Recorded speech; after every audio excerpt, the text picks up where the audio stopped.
welcome to Active Citizens Parliament. My name is Sharon Enemchuku. Joining me in the studio today, I have with me Chiamaka Ilora. Good evening, how are you doing? Good evening, I'm very good, thank you. You look good. Thank you so much. And you too. Thank you. All right, so we have two stories that are intertwined, majorly three, but two stories now that we'll be talking about today. First off, we're starting with Lagos State. Now, Lagos State is in the public eye again because of the amount of money that they have allocated, yet there is no transparency. And now we're going to ask the questions those in power would rather ignore. 800 million naira that have been handed out in grants in Cross River State, first of all, but who's really benefiting? Now, Lagos State once again ranks dead last in fiscal transparency, despite a massive 3.3 trillion naira budget, and now 4.5 billion naira to buy generators for lawmakers.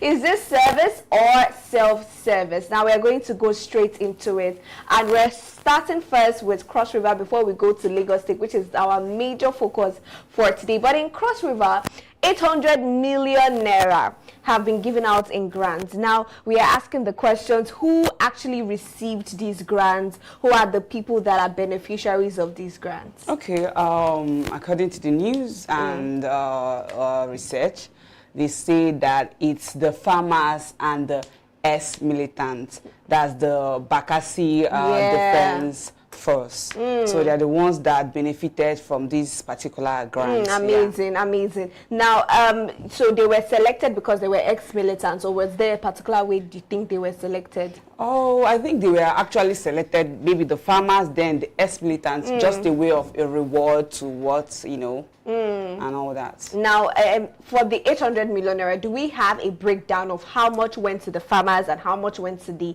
ex-militants? Okay, they actually did not really differentiate. They just, you know, each individual got 2 million naira each. 2 million naira each? Yes. So how many farmers are we talking about? Because they said it's 800 million. Yeah, I think they were talking about, like, I mean, not just the farmers, but totally it's like 60,000 people. Yes. 60,000 people, 2 million naira each. Interesting. Yeah. Oh, that's amazing. Now, kudos to Cross River State. These are the type of things we like to see in the news. Of course. But do we think that this is going to be... This is verifiable one. We said 60,000. Yeah. The other day, the federal government came out to say that they gave out over 300 billion naira, 25,000 naira per household, and we are still unable to verify that data. Now, do you think that for this particular situation now, that there are verifiable means that we can have? Yeah, that's where the problem comes in. Because, yes, that's where the problem comes in, because I think I saw some list online. I saw the list online, and it's just people's name. No phone number, no other way of contacting them and actually inquiring if this was actually done transparently. Okay, so it's just names, no phone number, no other way to. But how many names did you see? I think I saw a lot of names. I didn't really, you know, kind of, yes, a particular number, but they were just, you know, so many names. But I was actually keen and interested in seeing a phone number. So also, even if I myself can pick up my phone and say, hello,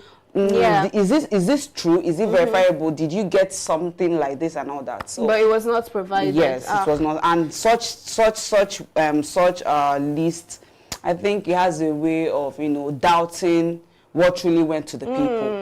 I like that. Now, but generally, do we think that this disbursement was gender inclusive? Because they were talking about farmers and ex-militants. Okay. But what do you think it was gender inclusive? Well, when you say farmers, females are also included. And but also ex-militants. Yes. So I think gender inclusive, but then again, the female people in this particular list are very, very minute. They are very, very small. They're very small. But do we think that on the long run, this is something that would positively affect the indigenes of Cross River, the farmers of Cross River State? Yes, yes. I think it's a good idea. It's a welcome development whereby you give grants to these farmers and ex-militants to actually upgrade whatever they are doing or start up something. Yeah. So it's an empowerment. So we believe, and I believe, that it will help these citizens and the ex-militants. Now, comparing that to a constituency in Anambra State, where we talked about it on the show here, a lawmaker gave out wheelbarrows with the logo on that wheelbarrow. Do you compare that empowerment power? Now, which one do you think that other states should emulate what Cross River State is doing? Yes, totally. I key into what River State did, and I beg other states and other lawmakers and anybody who wants to empower the citizens to also go through that route. And the one of the wheelbarrow is actually funny. It raised so many questions in the social media, like what is the worth of this wheelbarrow and the machete. Not just that, and yeah, sure. I think they have machete. It was just like it was just comedic. So, yes.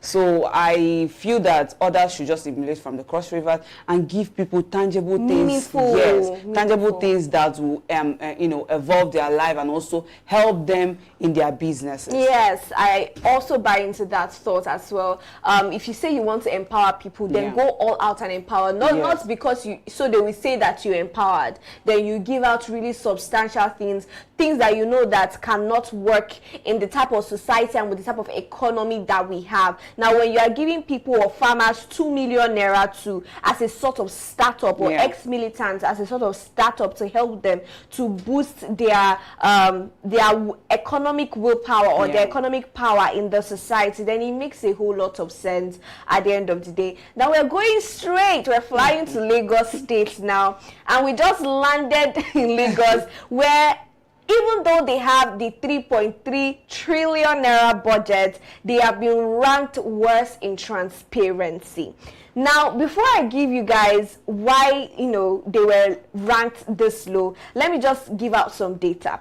Now, although it was praised for publishing quarterly budget implementation report and its e-procurement portal and fiscal data repository, which were labeled either non-functional or inaccessible. Now, what this means is that its e-procurement portal and the fiscal data repository were labeled non-functional and inaccessible. So when they tried to access this data, it was not forthcoming. Now, issues were also observed with the e-procurement portal, which requires updates to include awarded contracts. Now, this e-procurement portal now is lacking currently on the numbers of awarded contracts and who they awarded these contracts to, the companies they awarded these contracts to, so we don't know that. And in 2024, the state approved a budget of 2.27 trillion naira, which rose to 366 trillion naira in 2025. Now, so we are looking at a state with over 3-point-something trillion naira as budget. But the Lagos State House of Assembly plans to spend 4.5 billion naira to procure 40 50 kVA generators, which is valued at 90.7 million naira per one. Good. Now, reports have it that they also plan to spend 6.2 billion naira to buy 40 properties in Lagos and Abuja. And even for that, they've already put down a sum of 1 billion naira from the month of January and June just to secure those properties. What the property is for, Nigerians don't know. Okay. On top of that, now, earlier, we also talked about it on the show. They budgeted 20.6 billion naira for vehicles in 2025 and 45 billion for the same vehicles, backup vehicles, within 2 years.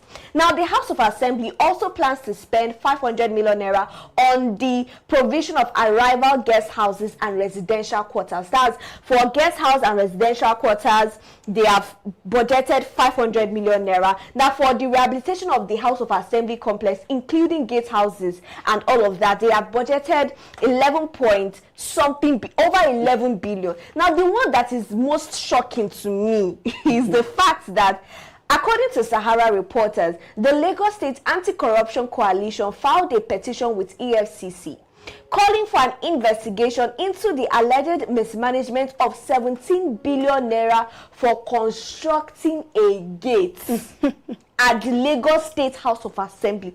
I think, to be honest, apart from everything I just listed here, you see the 17 billion for a gate at the even heaven gate. How much? The gate in heaven, how much is it?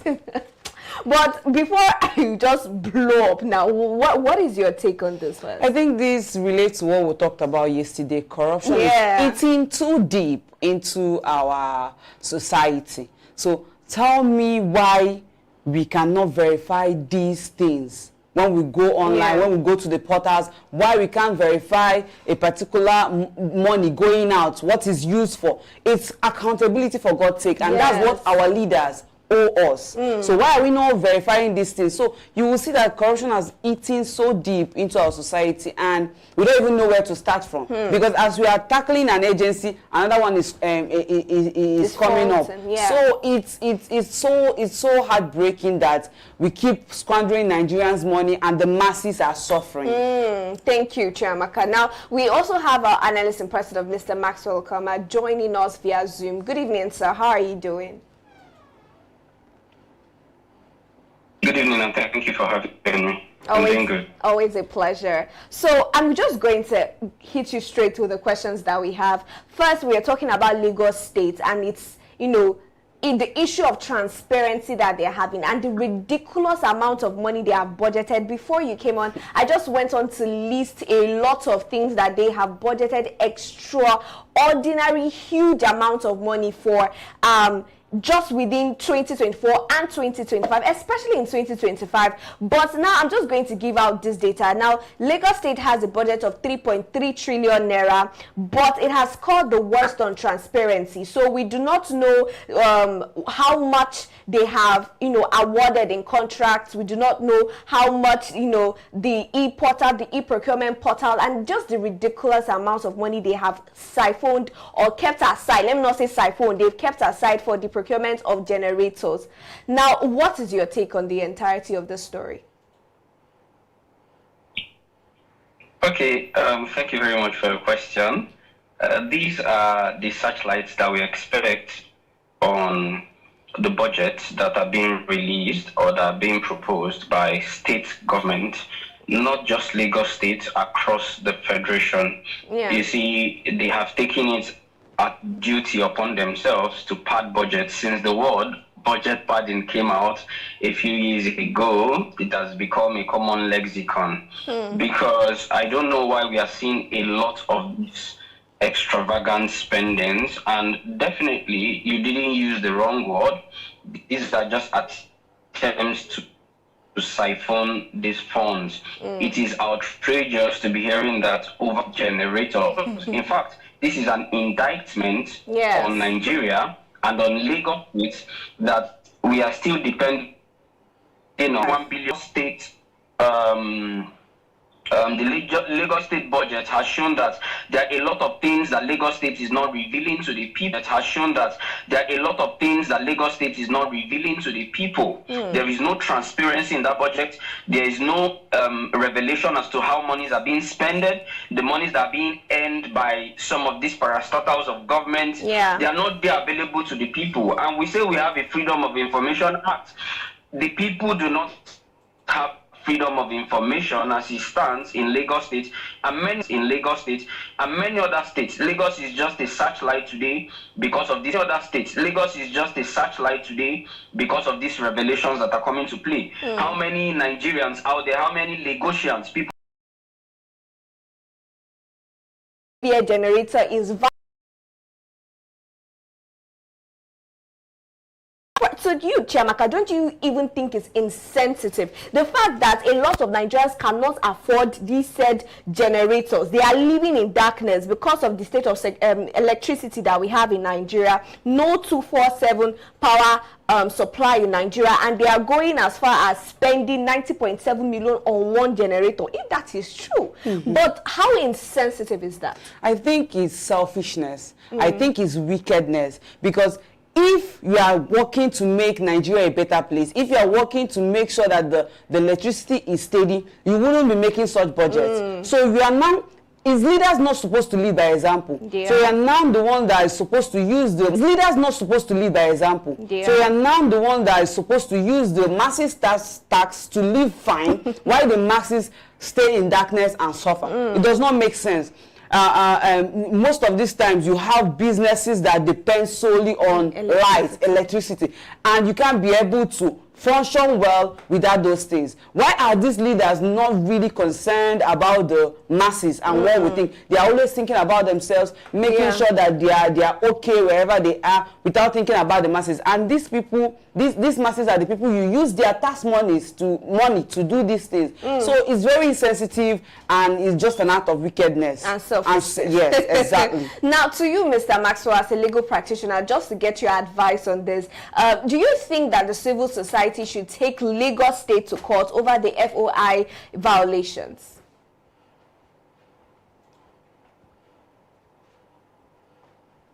I don't know, say, because the courts, running to the courts about violations of the Freedom of Information Act, I really don't know. But what I think that we should be doing at this point is looking for every available means to hold government accountable. Every available means. Be having wasteful spending anymore. We are still borrowing. I hope you are aware of that. Yes. And apart from the funds that we are still borrowing, we are still serving us for the state's house. But you know, you also said something now about the flooding issue and the states we have currently, even in Lagos State now. Do we think that, you know, first off, I have a question. With the way, if you try to get some of this data, they will tell you it is inaccessible or it is unavailable. And when the Lagos, let me just use the Lagos State government now because that's the state scapegoat today. When they come out in the public, they are trying to tell you, oh, there's corruption, there's this. Do you think that do you think it's intentional, the way they do not provide access to this data so that we can hold the right people accountable? Exactly. I think they are doing it intentionally. I think it's just broad daylight embezzling. Yes. Because how can you not give us data available so that we can ask questions, so that we can hold you accountable? So you keep hiding things. These are public information that is meant for public knowledge. We are supposed to know how much is being spent, how much is being acquired to do some certain things. So why are you hiding it? It shows that they have ulterior motive. It shows that they have plans and they are there to just reap the masses. And you know they said 40 generators and there are 40 in the House of Assembly. Is it that the 40 generators is for each person? Yes, that's what it means. It means for each person because they just counted themselves and made the budget. So not even caring, not even, you know, thinking about what to even use that particular money to do. Like you talk about flooding. There's so many cases, there are so many issues to put this money in. Of course. And they are thinking just about themselves. This shows how selfish some of our leaders are. And I understand, even in the House of Assembly, I know that some persons might be frowning about this, but then again, like we say, majority carries the vote. Yes, so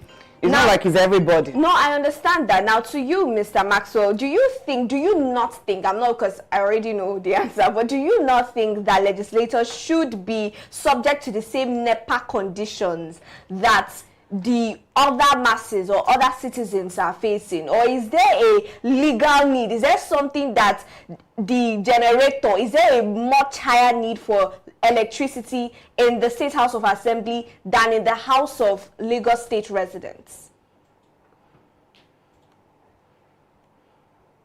Well, I think that first of all, we've made legislative duty a full-time duty. So being a politician is now an industry. It is one that is more paying than any other job in Nigeria. Name the job. Being a politician is paying more. Not just paying more, it gives more opportunity for corruption, for misappropriation of public funds, and many other things. But here is the catch. If we really want to move forward we should start looking at amending our laws to reflect this position. We don't need to have legislators who are full-time politicians. The business of lawmaking is not so difficult. It is behind the scene. If you want to make laws, these are not the guys that are writing the laws. There are professionals that are being acquired to do these things. Write your laws, come out, present it, first reading, second reading, committee stages, all the readings before assent. And then we get things done. Why do we have to put people on this serious duty of lawmaking, which is not supposed to be so? What policies are they actually making? Recall I told you that all the houses of assembly in the states, even that at the federal, are majorly just OES members. These are just people who are saying yes to the executive arm of government. They are practically not doing anything that represents the interest of the people. If they are, we will be digging gutters in Lagos State to solve the flooding issues. Yes. If they are, will be schools for out-of-school children in Lagos State across Nigeria. Remember that this is not an isolated case. Go to many states in Nigeria, it is the same thing that is going on. So these politicians should be made subject to this. We should not be spending money on politicians' welfare and the rest. Remember that immediately they become legislators. At the this is for Senate. Immediately they get into that house, they give them what's the name of this passport? The red passport. And with that they can go anywhere they feel like going throughout their time. So all these special benefits that come with lawmaking, it's totally unimportant, it is frivolous, it is wasteful spending. I even think that even at the federal level, it should only be one arm of government of lawmaking, not the House of Reps and the Senate as we have it today. The same thing too, we should be able to make slim our spendings and expenditures in Nigeria instead of all the borrowings that we are having without any revenue generation. Now, just to comment on that before I move to you, Ms. Chiamaka, you said something about revenue generation, and in the morning we talked about the fact that FIRS came out to say that Nigeria, we've had over 400% increase in revenue generation, but Nigerian government has every right to continue borrowing because it is part of the budget, the 2025 budget, and even though we still have that increase in our revenue, it does not affect or stop or prevent the government from borrowing. What's your take on that, sir?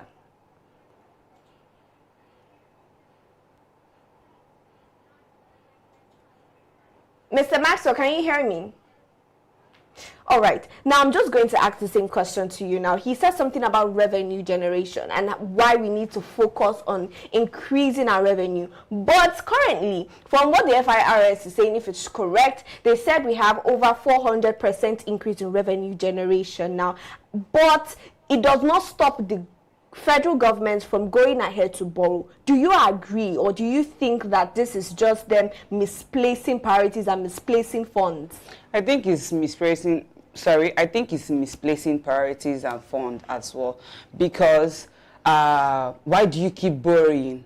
What are you even doing with what you've borrowed? We are not seeing it. The masses are not seeing it. The citizens are not seeing it. What are you doing with those borrowed money? And you are even putting Nigeria in more depressed conditions. So I think they are just doing that for their selfish benefit.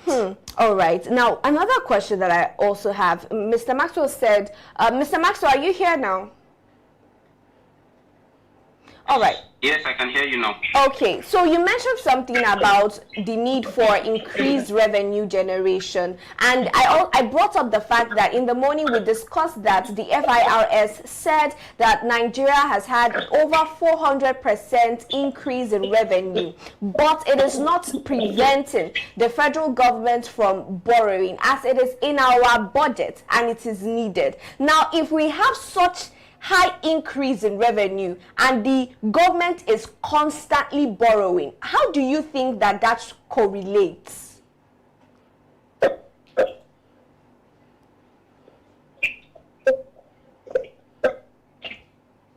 There is nothing more nothing more unintelligent than that statement. You cannot be having over 400% increase in your revenue generation and you still go on outrageous borrowing. Now, this borrowing is so outrageous because it cannot be equated to previous governments, and yet you claim that you've had over a 400% increase in revenue generation. So it's a no-brainer. It's a no-brainer. This government is more interested in looting the already that revenue that we have, rather than investing it back into the people and in infrastructure. So you cannot tell me that you are generating more funds and you are still borrowing more. Let me ask you back, Sharon, what happened to the money that was supposed to be gathered from the subsidy that was removed? Remember that subsidy is supposed to be a rebate for the people, and you stopped it, meaning that that fund should now be gathered and used for something else. But till today, nobody can point to something and say, these are the funds that has been generated from the subsidy that was removed. We have invested it in this area of government. We have invested in this area of the economy, in infrastructure, in health, in education, name it. Absolutely nothing. We are instead doing a very crazy and outrageous loan scheme for students. So I really don't know what's wrong with the APC government, and I really don't know who they think they are talking to. But you cannot keep lying to the people, because they are only interested in wrong numbers, wrong statistics, nothing more than that. You cannot be generating over 400% of your initial revenue and tell me you are still borrowing billions. No, come on. It's not possible. Okay, now I'm going to answer your question. You said, what are they doing with the subsidy removal? Now, from the news that we've seen, they said it aided in increased state allocation. So some states came out to say, oh, they received a certain number which they've not received before, thanks to the subsidy removal and all of that. So in case you're asking, the federal government is saying that they have increased state allocations, Mr. Maxwell. Okay. No, but to you, Chiamaka, as well. But then again, are those people coming out to also say, yes, they received something, and who are they? The state government. Okay. The state government. But we've not seen what they use that allocation to do. That's exactly yes, my point. I get what you're saying. We've not seen what exactly they have used that money to do. Maxwell, are you there? If they are telling us that they've increased state allocation, yes, of course, I'm here. Can you hear me? Yes, I can. If they are telling us that they've increased state allocation, so you generate more revenue, you increase state allocation, and you keep borrowing. So you are still putting the country in debt. So what is the essence of increasing state allocation if the states, the money that are being allocated to the states, are not showing in the lives of the people? The GDP is not doing any better, unemployment rate is not doing any better, healthcare system is not doing better, education is not doing better, more children are going out of school, increase in school fees across all federal and state universities, but you are increasing the state allocations and still borrowing at the federal level. Come on. What are we doing as a nation? Mr. Maxwell, that is a question that we should be asking the Nigerian government every morning. What are we doing as a nation? Where are we really going to? But anyways, this is where I'm going to call it a wrap on the show today. Thank you so much, Mr. Maxwell Okoma, for joining us as always. Wonderful conversation. And also to you, Ms. Chiamaka Ilora, for doing this with us. Thank you so much. And to our VIP viewers, we thank you for always joining us. We see your comments, your shares, and we encourage you to keep doing so. If you're yet to follow us across all social media platforms, please endeavor to do so. Find us at Active Citizens. And you, Chiamaka? On Facebook, Ilora Chiamaka Teres. And Mr. Maxwell? Yeah, you can find me at Ukoma M or UC Maxwell across all social media platforms. All right. And as for me, you can find me at Sharon NM Chuku. So till we see you tomorrow, do have a good evening.